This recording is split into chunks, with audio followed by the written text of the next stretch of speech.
Thank you. Thank you. Sure is good to see y'all. Y'all look a lot better in person than you do online. Tried to sneak it online a little bit.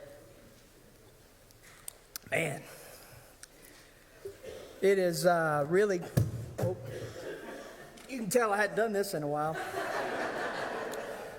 It is truly awesome to be back with you guys. I want to thank you for being here. I want to give a big thank you. There's a lot of people to thank, but I think Steve and Sherelle and Velvet need to be on the front of that list. Steve filling the pulpit and the deacons doing the visitation and all of that, and Sherelle and everybody, and of course Velvet.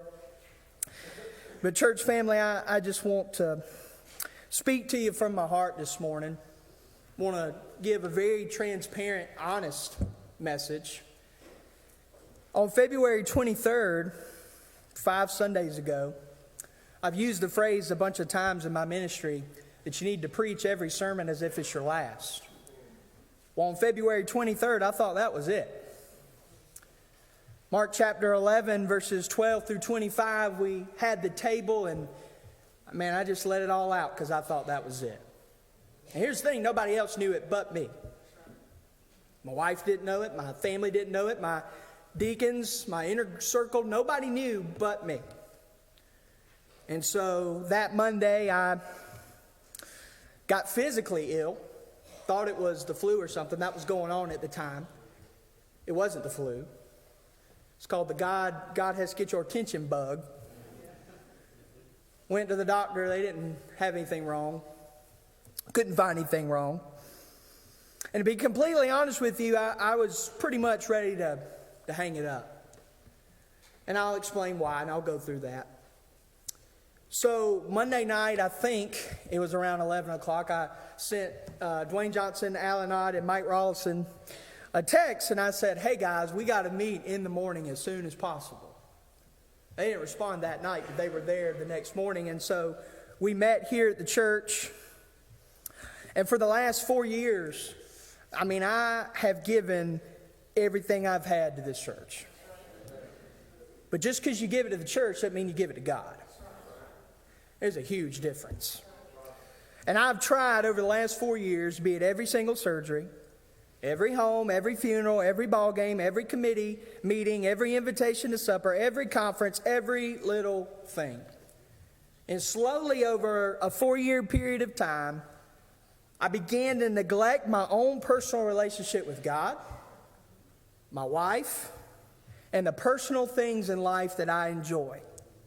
To be completely honest and transparent with you, which is what I always promise to be, is that I came to that point where I lost who I was. And so when I preached on February 23rd, I want you to know I didn't preach, I just gave you a nice little homily. I gave you a nice piece of exegetical literature that could be found in a commentary. It was good, but it wasn't a sermon. And on Monday, February 24th, I got to that point, and I prayed, and I told God I was done, and I told God I was quitting. God said, here's what I want you to do. I want you to ask for a sabbatical. I said, no, I'm not going to do that. Don't tell God what you're not going to do. I said, God, that'll make me look weak. I'll be embarrassed. I'd rather just leave. Leave in the middle of the night kind of thing. And by the way, Steve didn't know any of this either, so I know you were praying for him because he needed it too. Because, when I say I let everybody in the dark, everybody was in the dark. It was a real possibility on that Monday, Tuesday, that I would have become the statistics that we read about. Statistics that tell us that the pastorate in the United States is the second most stressful job a person can have behind a surgeon. I would agree with that. Statistics also tell us that more pastors commit suicide every year than any other vocation. Now, I wasn't close to that. I don't want you to think that. But I also know that only 10% of those who start in ministry actually finish. Church family, the Lord directed me to take a 30-day sabbatical so that I wouldn't become one of those statistics. But Dwayne, Mike, and Alan can tell you that I looked all three of them in the face and said, I don't know if I'm going to come back. I asked for a sabbatical. They gave me a sabbatical very graciously, very lovingly, but I took the sabbatical asking God, is this still what I'm supposed to do? And I don't want you to say, well, were you questioning your call? I think any man of God that's been called wrestles with it their entire life. And so the Lord showed me that if I was going to pastor again, if I had any chance to do this again, that a 30-day break was necessary, if not longer. I lost who I was. I was extremely depressed. Not that it matters, but I hadn't played golf in over a year. Right? There were a lot of little things that I used to enjoy that no longer brought me joy. And here's the thing about burnout. I was exhausted. But man, was I good going through the motions. Wasn't fair to Hannah. Wasn't fair to you as a congregation for me to continue on at that time as a shell of the person that I once was. And so I asked God, I put the pastorate out of my mind, and I asked God, can you redeem me, renew me, and refresh me as a person? Because here's the thing, I'm a human. And I'll be honest with you, I don't really know if I comprehended and knew that when I first went through this. During this time, I was reminded of the well-known verse, I've heard it all my life, you've heard it all your life. But now I actually know what it means. That's what this process has taught me. Isaiah 40:31, but they who wait for the Lord shall renew their strength. They shall mount up with wings like eagles. They shall run and not be weary. They shall walk and not be faint. And so this was an unplanned sabbatical that I took. I understand it was abrupt. I know Mike and I, and Dwayne and I communicated, and Alan too. Oh.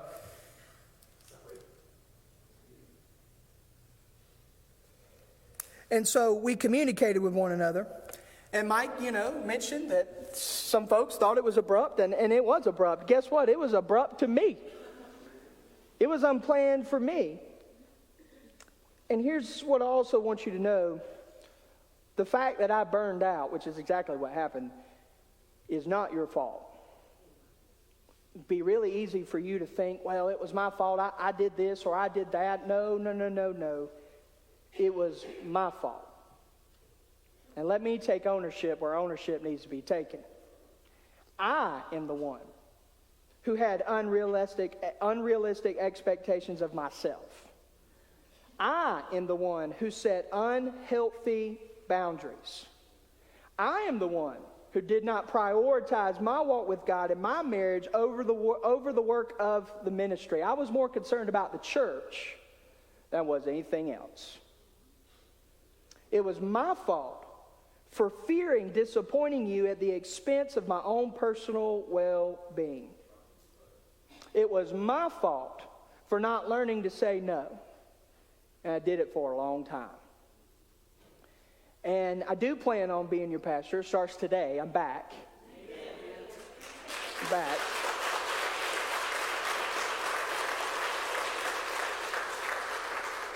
But things are certainly going to be different. Number one, my relationship with God is first and foremost. Number two, my relationship with my wife. Yes, Steve, you're good. You're good. You don't have to worry. Yeah. My relationship with my wife is second only to God. But see, here's the thing, and then obviously third is my family, fourth is you, the church. Here's the thing that you need to understand about that, is that I actually need your help in doing that. I need you to come alongside us. I need you to actually pick up some of the work of the ministry. I need you, when you see a need, to fill a need. And on Tuesday, February 25th, I told you I called an unexpected meeting with Mike Ralston, Dwayne Johnson, and Alan Ott here at the church.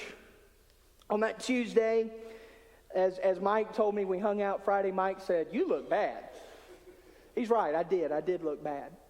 But I do want you to know that you as a church, and I'm part of the church too, I understand that, but you as a church have some really, really, really godly men. Amen. You got some good leaders. because they're your representatives, right? They're voted on. No, Dwayne's not active this year, but Lord willing, he will be later this year. Hint, hint.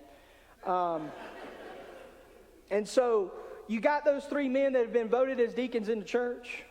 I called them together, and they extended a huge outpouring of love, grace, and understanding. And as they are your representatives, you need to know that's a big deal. And you picked the right guys. Not just them, but many others. And you as a church, you guys have been phenomenal in caring for us. We thank you for the cards. Thank you for the emails. Thank you for everything. Pastor Steve and Sandy and the church staff, thank you guys for leading in our absence. But even speaking to you this morning, the enemy is still and will continue to attempt to throw darts and feelings of embarrassment over this entire situation. I had a really interesting experience over the last month. You know, I've seen other guys burn out. Half of them come back, half of them don't. I've seen it. I know how it goes. So I reached out to, let's just say organizations, okay? Let's say Southern Baptist organizations, and it really bothered me that there's a stigma with burnout. Here's the thing, the stigma's not from the church. Stigma's from other pastors. And that really made me mad, as you can imagine. And so it was hard to come back, and had some conversations with other pastors. Some were loving, most were not. And that's not who we want to be. I'm talking to myself here. And so just as God called me to be your pastor on February 21st of 2021, I think and I believe he's affirmed to me during this 30-day period that it's time for me to come back. It's time for me to resume my duties. The Lord made it clear that we still have a building that we have to build. And during my 30 days, God made it so clear that I have to be a part of that. I'll be honest, Eddie, I told God, hey, if we could bypass this whole thing, I'd rather not. And God made it clear, you got to be there. You got to go back. And like I said, it's not because I didn't want to come back to you. I love all you people. I want to hug you next, so stick around. But it was the work and the stress of the ministry over a period of time. And so I ask you to be patient with me and understanding as I seek to find my new normal. I don't really know what it looks like. You can read all these books and you can come up with all these plans on a piece of paper, but as we know, those don't really always work. And so there's been one thing that God has used in my personal life during this time, obviously His Word. I've been able to grow closer with my own family, my mom, my dad, my sister, my grandmother, my uncle. Obviously, Hannah and I believe have grown closer, and even Lil B. He and I are as close as ever, I would say. And so there's a song that's called Washed by the Water by Need to Breathe. And I thought it was a contemporary song, but it came out in 2007, so I guess it's not really new. But it tells a story about a preacher's kid, which I was, however you want to say that.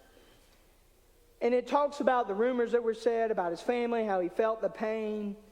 And I grew up in the environment of ministry, and here's the thing, I never thought that hitting a wall would happen to me. And whether in your ministry or you're in another vocation, burnout is possible for anybody and everybody. And the moment that you think you can't hit a wall is the moment you will. And here's the crazy thing about my testimony this morning. Is that I had the passage that I'm getting ready to preach in a few minutes was taught to me by somebody in the congregation. He knows who he is. Over a year ago. It was in a Sunday school lesson. He came to me and he taught me the message and he said, you need to apply this. I didn't listen. I didn't do it. Over the past 4 years, I have had people say, hey, slow down. Did I listen? No. Do I regret it? Yes. And so that's when we get in trouble. I got in trouble because I thought that I could just keep going and keep pushing. And I also was incorrect to think that being a workaholic was a badge of honor. Well, that's not true either. So learn from me.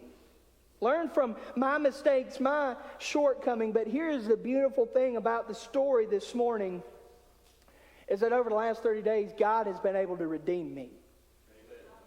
His grace is sufficient. His love is so deep. And He's so forgiving.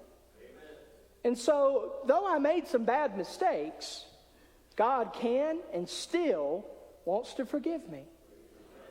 And here's the thing, I struggled with burnout and I struggled with the call and all of that, but I never ever struggled with my salvation. I knew I was saved. I was just ready to go work somewhere else. That's what it was. And I was reminded of a few people in the Bible who had the same thoughts. So I'm actually in pretty good company this morning. Moses was 80 years old. He said, yeah, I'm not really going to do that, God. Elijah had to deal with Jezebel. And so he asked God to kill him. I didn't get that far. Jeremiah cried all the time. I didn't necessarily do that either, but I cried inside, maybe not physically. And so there's people in the Bible like that, and I had prayed and I had considered doing other things. Look, let me tell you, I got close. I didn't do it. I got close to trying to work in minor league baseball. How crazy would that have been? It would have been terrible. But here's the thing, when you're called by God, God won't let you do anything else. And so He made it clear that His grace was sufficient. And so over the last 30 days, I've been washed by the same water that you can be washed by today.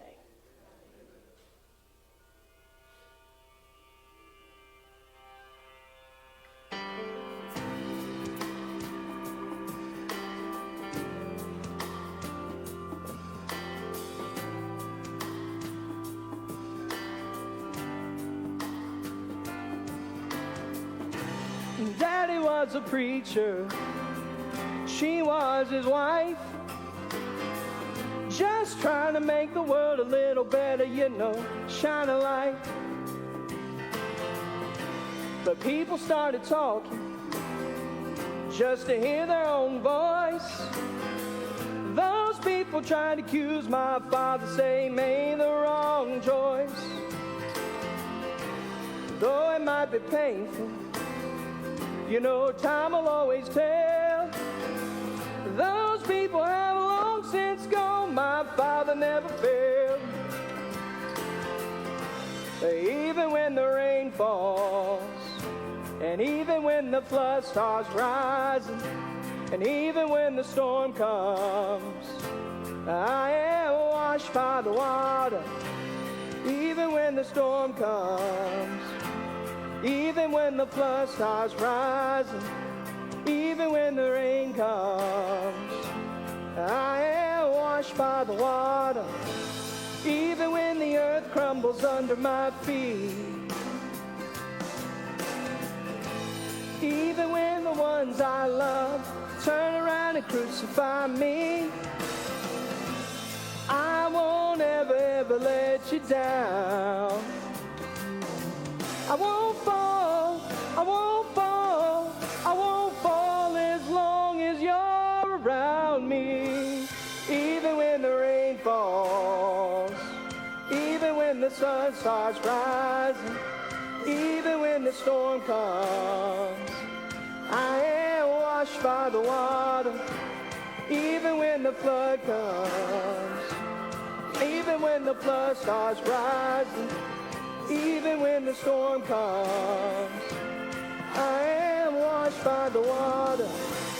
Even when the rain falls, even when the flood starts rising, even when the storm comes, I am washed by the water. Even when the rain falls, even when the storm starts rising, even when the storm comes, I am washed by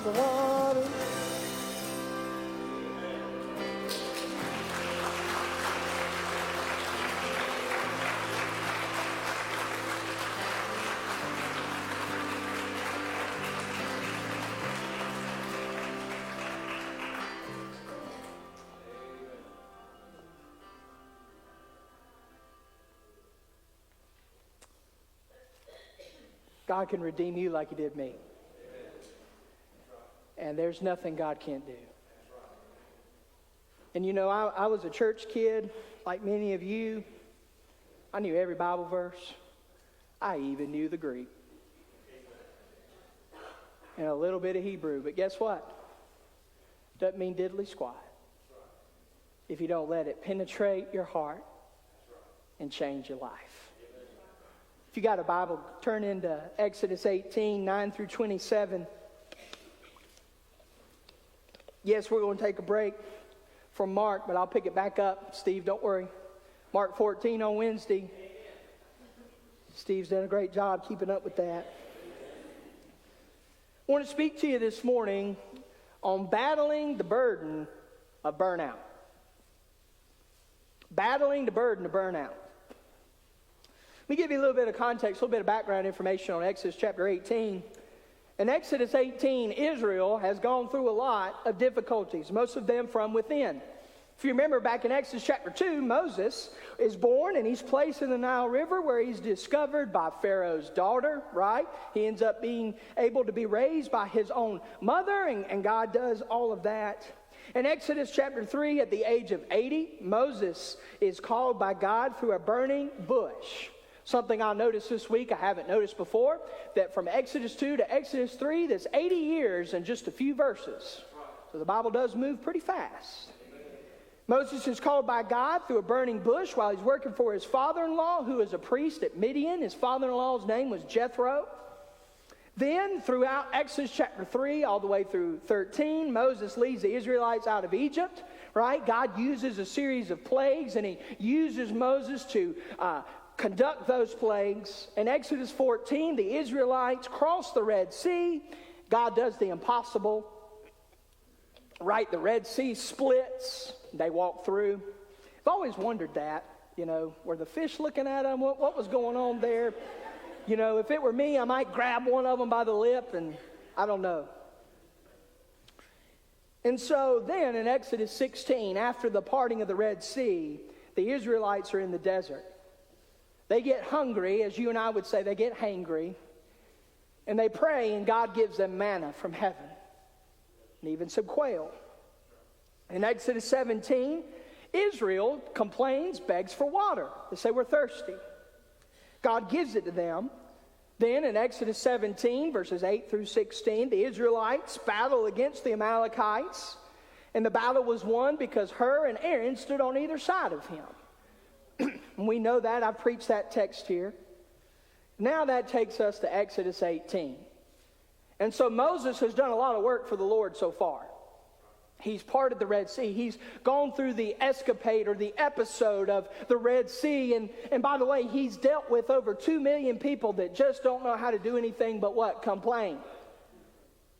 So I need to be reminded, 300 is not near as many as 2 million. It could get worse. Yeah. If you look at the 6 verses of Exodus 18, you see that Jethro and Moses have a strong and a peaceful relationship. Jethro hears by word of mouth. They don't have TV, they don't have phones, they don't have Instagram or Facebook.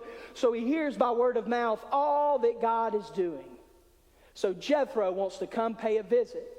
Also, make sure you look at the details in the text. Not only is Jethro coming to check on his son-in-law, he's also coming to give Moses' wife and Moses' kids back to him, because Jethro was taking care of them. So grandparents, maybe Jethro was a little excited to do that. I don't know. I'm not sure.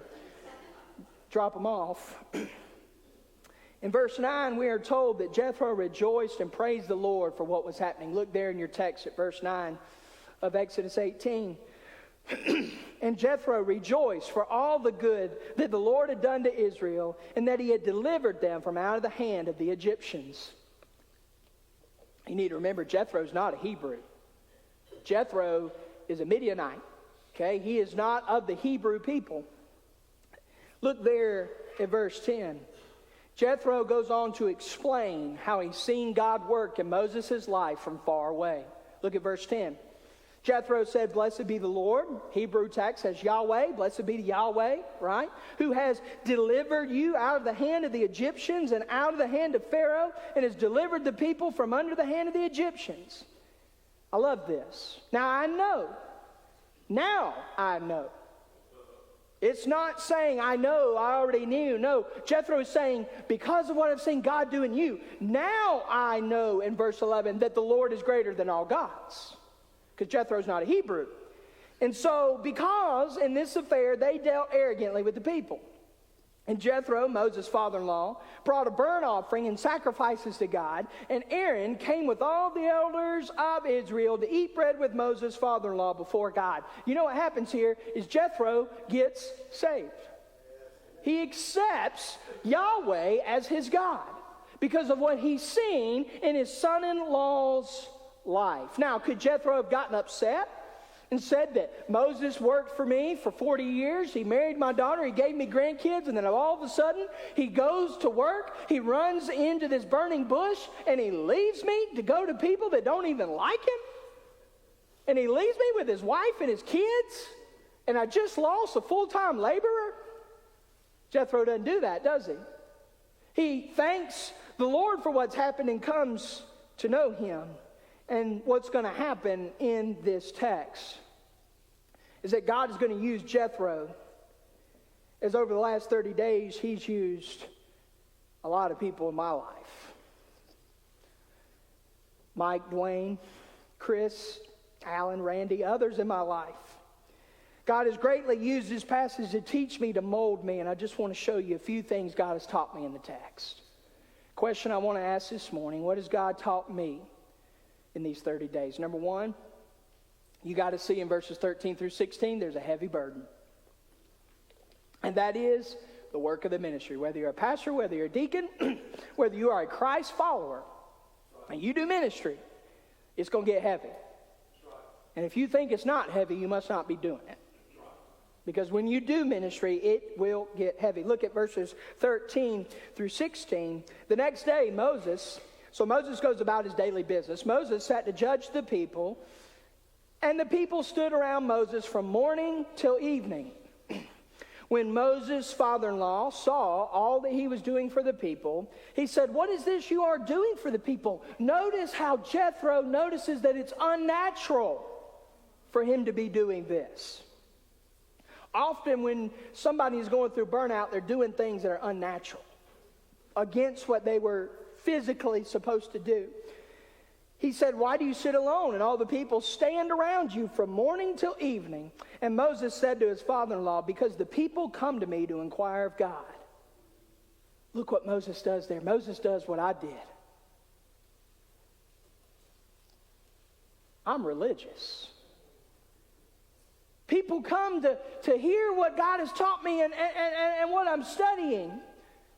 And Jethro is sitting there thinking in his head, I would imagine, well, you're not going to be doing that for long, buddy. Because you're going to burn out. Right? You're not going to be able to sit there every day and do that. But Moses gives the response that I have given, and maybe even you've given, but I'm doing the Lord's work. Let me tell you something that I was guilty of. Is don't go through burnout under the banner of doing the Lord's work. The Lord does not want you to neglect Him.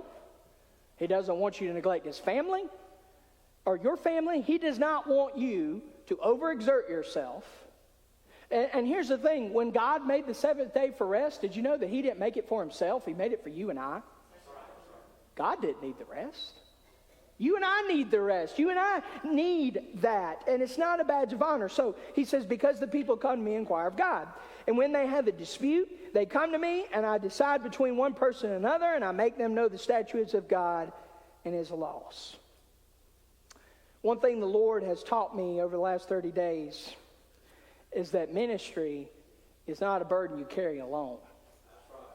Something you're supposed to do together.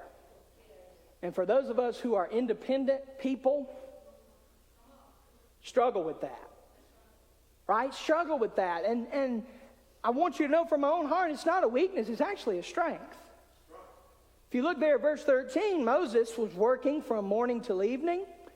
And as the great country music storyteller, only some of you older ones will know this, Tom T. Hall wrote a song, said, "Quit working when your day's work is through."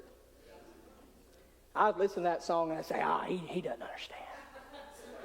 Well, he's dead, so he doesn't. But I would hear that song in my garage or in the car, and I'd go, nope, doesn't apply to me.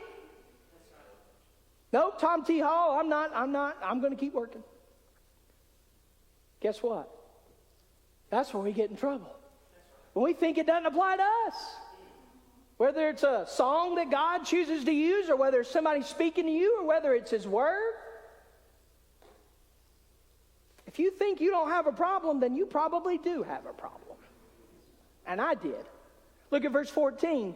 The key word that Jethro uses to point out his response, he uses that word, alone. That's a really important word here. Look there. What is this you're doing for the people? Why do you sit alone? You're doing this by yourself. This means that it is not natural that all of the work be placed on one man for all the people. And based on Jethro's reaction, here's the other thing you got to remember. Jethro was a priest, okay, of a different religion and things of that nature, but he was a priest. He did have a little bit of understanding here. Sadly, in Baptist church culture since the 1940s and 1950s, there's been a huge shift since then in the leadership model of the church. In Baptist churches specifically, we have shifted from the 1920s and 30s going into the 1940s and 50s, and I would give you all the reasons, but I don't want to bore you too bad. We've seen a huge shift in the leadership model of the church that looks more like a CEO-structured business model than the leadership model of Acts in the New Testament church. And I fell in that trap. Okay? And people can say, well, maybe somebody pressured you, or maybe I don't care if somebody pressured me or not. I'm the one who gave into it. I'm the one who gave in to people pleasing. Sheep are always going to bite. I don't care where you go. They're always going to bite. You have to learn as a minister how you're going to put the safety guards on. I didn't put them on. I was weird. I was like, you're going to bite me? Bite me again, you know? Not the kind of attitude to have. And so whether it's church ministry or any kind of vocational job, doing something alone is not how it was meant to be. That's why God gave you your husband or your wife. Moses explains in verses 15 through 16 to his father-in-law what he's supposed to be doing. Jethro knows what he's supposed to be doing. Jethro was a man of the cloth. He knows.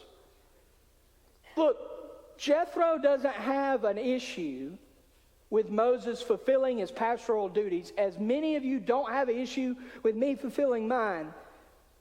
But we need to have an issue, and Jethro has an issue, where we do so in a way where we are more faithful to the work than we are the Lord of the work.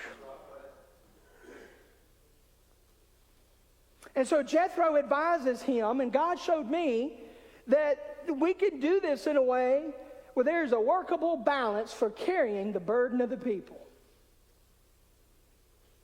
Which means that people in Israel are going to have to be okay if Aaron, Joshua, or Hur, or anybody else handles this situation other than Moses. Now, I want to take you into the Israelite camp for a moment. I think if the Israelites lived today, most of them wouldn't be Jews, they would be Baptist. Took you a second. Most of them would be Baptist. How about this? Southern Baptist. And so what I'm sure happened, the text doesn't tell us this, but I'm sure because the text tells us later on that Moses does everything Jethro told him to do. So I'm sure the next day when Moses applies this, maybe he slept a little later, maybe he went to bed earlier, maybe it was a desert, so he probably didn't take his son fishing. I don't know what he did. But whatever he did, instead of helping everybody, maybe he said, Joshua, you take this shift, I'll take this shift, Aaron, you do this. And then Miss Shirley Sue comes up. And some of y'all that are old enough remember this, the hair and everything. Y'all remember that? The hats, the hair? No? Okay, well, I remember. And she comes up to Moses. Can I have a word with you? By the way, if any of you ever get called to the ministry, if somebody says that, run the other way. It's not good. And so she goes up to Moses and says, Moses says, actually, me and my son, we're getting ready to go spend some time together. I'm going to have to get to it tomorrow. Here's when I'll be here tomorrow. Shirley Sue says. It's not good enough that Aaron or Joshua or her or any other of the men of the tribes of Israel help with her problem. She has to have the guy, which is Moses. Let me tell you something that I learned over 30 days. I am not the guy. There is no guy. There's the Lord Jesus Christ. And He can use us. The top person shouldn't be available 24/7. It's not reality. It's not sustainable. And guess what? It's not effective. And so Jethro sees that, and so should we. So the ministry is a heavy burden, obviously. Look at verses 17 through 23. Jethro explains a healthy balance. There's a healthy balance to combat a heavy burden. Look at verses 17 through 23. Moses' father-in-law said to him, "What you are doing is not good. You and the people with you will certainly wear yourselves out, for the thing is too heavy for you. You are not able to do it alone. Now, obey my voice. I will give you advice, and God be with you. You shall represent the people before God and bring their cases to God, and you shall warn them about the statutes and laws, and make them know the way in which they must walk and what they must do. Moreover, look for able men from all the people, men who fear God, who are trustworthy, hate a bribe, and place such men over the people as chiefs of thousands, of hundreds, of fifties, and of tens, and let them judge the people at all times. Every great matter they shall bring to you." Look at this. "But any small matter they shall decide themselves." Now let me interpret this. Somebody other than you has to determine whether it's major or minor. To you, it's going to be major. I'm a drama queen, so I know.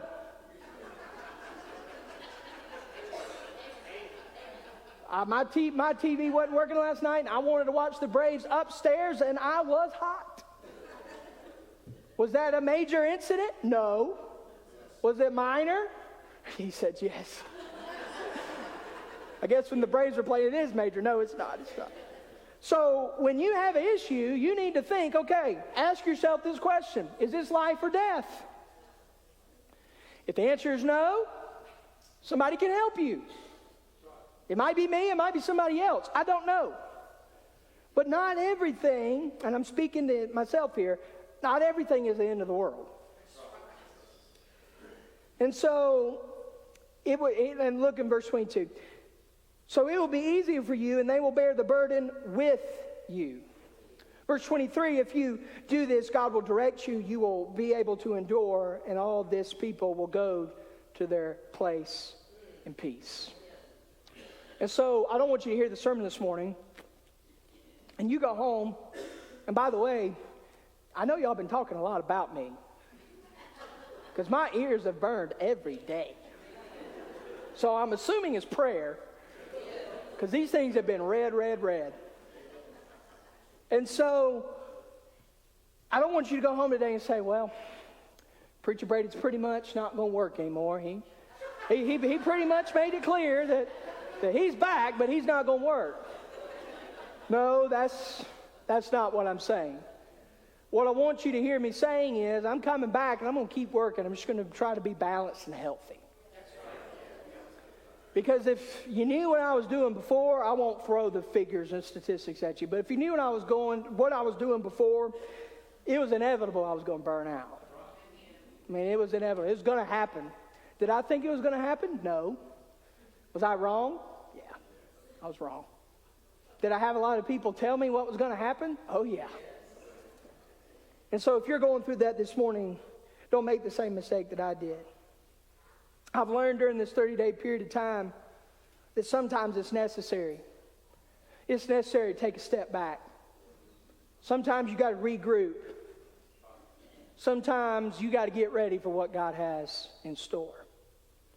As embarrassing and as hard as it was to take a step back from the people that I love, from the work that I love, I knew in order to keep going, I had to take a step back. I got to the point, I wore myself out, quite literally, hit a wall. And here's the thing, when you hit burnout, you don't get to choose when you sputter out. I thought I did, I didn't. Hit me on a Monday, I was on sabbatical on Tuesday. So it wasn't like I could say, okay, I'll preach Wednesday and then I'll be done. You don't get to choose. If you make the decision to burn out, then guess what? You don't get to choose when it happens. It's imperative that I be transparent today with you, the mistakes I personally made that got to this point. And Jethro makes it clear that Moses is on an unsustainable path, and he gives him a few directives, imperatives. Look at verses 19 through 23. Here's the advice that Jethro gives that I've personally gleaned from this passage. No commentary, no nothing like that. I've lived it. Listen to those who want to help you. Verse 19. We got a lot of good people in this church. And if you're visiting, you picked an interesting day to come, but thank you for being here. Because hopefully you can see there's a lot of love in this place. And I felt the love and I feel the love, but there's a lot of people that want to help you. There's a lot of people that wanted to help me. We did it incognito, but I've had lunch with Mike, Dwayne, Alan, and Chris Pound a few times to talk with them and to let them know how I was feeling, but also for them to minister to me. But we do this thing together. That's one reason Southern Baptists have got off the train a little bit, is we think deacons and pastors are supposed to be against each other.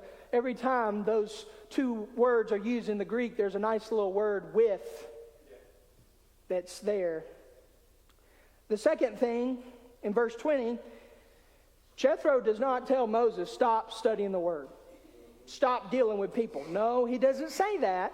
He says, keep studying the word of God. Keep teaching the people. Just don't do it alone. Just don't do it alone.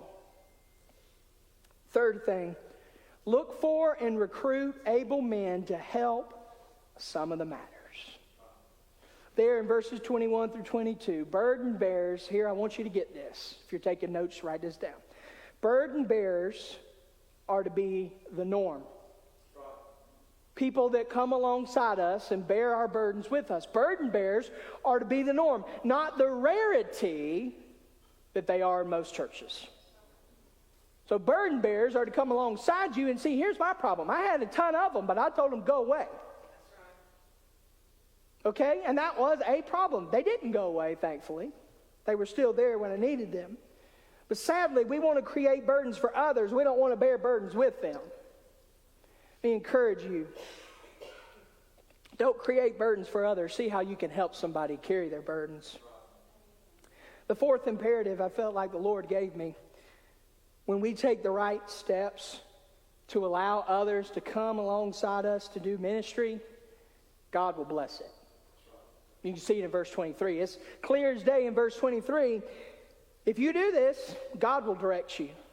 You will be able to endure, and all these people will go to their place in peace. And so, when I first started this sabbatical journey kind of thing, the Lord hit me upside the head with that and said, look, if you use the people I'm putting in your path, if you take the steps I'm asking you to take, I'm going to take care of this thing. And when I started, I didn't know what taking care of this thing meant. I didn't know if that meant coming back here. I didn't know what that meant. But the advice that Jethro gives is golden. But it only works if we follow it. Because God gets more glory from your ministry when you don't do all the ministry. And that hit me hard. God gets more glory when other people can come alongside me and say, hey, I helped Pastor Brady do so and so. Or, hey, I went to the hospital for Pastor Brady so he and Miss Hannah could have a supper together. The people I was visiting didn't like it, but I still did it. Good for you. Right? And so that's important. A healthy balance is important to sustaining a God-honoring life and ministry. And here's the thing. Like I've said this entire message, it wasn't your fault. Many of you have texted me and said, hey, I'll do this for you. And I said, no, I got it. I might buck you a few times. So be ready for that. But keep doing that. Don't let me do this again. And guess what? I might get upset at you. I might say, well, I want to do it. And guess what? Lovingly and kindly, you just remind me, we don't want you to burn out. Will I be mad at you? Probably. Will I get over it? Yes, I will. I'll get over it and I'll still love you. That is not a problem. And so the last thing I want you to see in verses 24 through 27 is a holy business.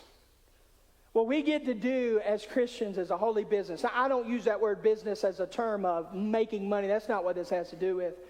What you and I do for the Lord is a holy matter. It is a holy business. Look there at verse 24. So Moses listened to the voice of his father-in-law and did all that he said. And for those of you who have been in this situation, and for me who was in this situation, I looked at that word all, and I said, God, I got to do all that Mike, Dwayne, and Alan are telling me to do. I've got to do all that you're telling me to do. God said all. Moses chose able men out of Israel and made them heads over the people, chiefs of thousands, hundreds of fifties, and of tens. And they judged the people at all times. Any hard case they brought to Moses, any small matter they decided themselves. Look, I'm still going to be your pastor. I'm still going to make hard decisions. I'm still going to do all the things I used to do. But I'm not going to allow myself to get eaten up with the mosquito bites. Because the mosquito bites keep you away from the alligator bites. I'm thinking of a swamp thing. You know, I can handle the alligator bites, but the mosquito bites, somebody else has got to handle that. I thought that was kind of funny, but I guess not. Okay. I guess I've been thinking of swamps the last 30 days. I don't know. Then Moses, verse 27, let his father-in-law depart, and he went away to his own country. What does that mean? That means that Jethro fulfilled his ministry. His ministry was to be a mouthpiece to Moses. Now, I want you to think, Jethro was probably one of the only people that God could have used to speak to Moses. He was his father-in-law, but also he wasn't a Hebrew. He was from a different place, and he was a priest. He was also Moses' boss for a while. And in this situation, God has used men to speak to me that I might not have listened to otherwise. For example, Mike and I have been through a lot together. He was on the search committee. We just became friends. God used him. Dwayne was in the military, and Dwayne is bigger than me, so that speaks for itself.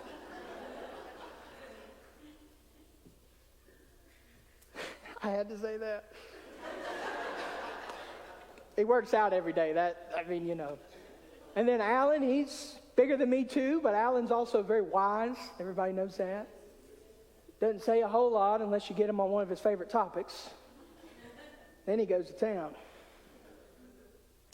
And so I don't use business in the term of making money here. I don't use that term here. What I mean is that Moses heeded the words of Jethro in order to conduct the holy business of the Lord in a godly manner. Moses listened. And when God sends a Jethro in your life, you got to listen.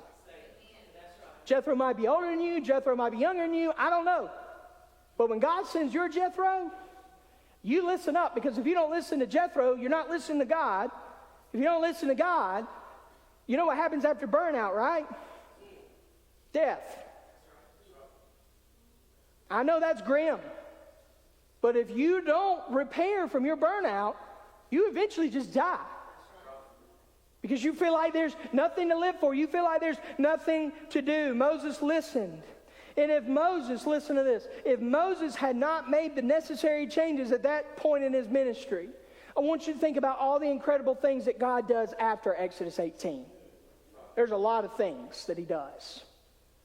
Those things might not have been possible had Moses not listened to Jethro.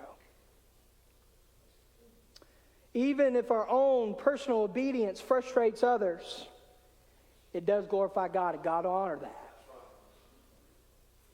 I'm sure some of the Israelites got upset. They wanted to meet with Moses, the top guy, as they had always done. They had to learn over time that changes had to be made. I'm a little bit more worried about how I'm going to react to the changes than y'all. I'm not as concerned about y'all. I'm more concerned about me. Because I have a huge problem called sin. And I have a huge problem called wanting to be my own boss. You ever had that problem? And I have to repent of that every day. I have to remember that we as a church are here to reach our community. If you're here and you're saved and you're a born-again believer in Christ, guess what? You take care of each other, but then we also got to go take care of those who have never heard the name of Jesus. That's what we got to get our attention to. That's what we got to get our efforts to. And God showed me clear as day in my time with Him that we got to move forward with this building. And so we're going to do that. On April 27th, we are going to launch our giving campaign. It's called Biblically Building. And we're going to go through the book of Ezra. And I'm not going to give you any dollar amount. I'm not going to do that. But what I am going to tell you is that God is big enough. Like, God is so big. And God allowed this whole burnout thing with me to happen before this happens. I mean, God's got His hand all over this. And here's what you also got to see is God was sovereign, is sovereign, because we're going to keep Him. Even if I have to handcuff Him and take Him to the ground, which I can do that. But gave us Steve. God knew this was going to happen. A person with 50 years of pastoral experience, he and his wife to come in and just keep things going. I mean, God did that. And so God's done this whole thing. And so April 27th, we're going to start on the book of Ezra. And so what we're going to do is the book of Ezra, we're going to start on April 27th, and we're going to go all the way to, I think, October the 12th.